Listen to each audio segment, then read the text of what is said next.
तपाईँको कुरा त मलाई एक रति पनि विश्वास लाग्दैन। खास कुरा के हो हजुर आफै भनिसो मलाई।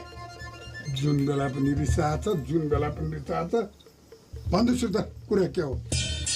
हेत्तेरिका तिमीले साहब त्यस्तो केही होइन क्या। बिहे जस्तो कुरो अब पक्का नभइकन अरूले नथाहा पाएकै राम्रो हुन्छ भन्न मात्रै हो क्या हजुर। तपाईँ चुप लाग्नुहोस्। तपाईँलाई मैले सोधेँ हो र? मैले जिमल साहबलाई सोधेँ। हजुर आफै भन्छ मलाई। मैले भन्ने कुरा पनि यही हो। म चाहिँ के भन्नु त तँलाई? जिमल साहबलाई सोधिरहेको छु, आफै बाठो भएर बोलिरहेछ। जति पनि यहाँ घटनाहरू भइरहेछ नि यो सबै तपाईँले उचालेर भएको। के आच्या नि?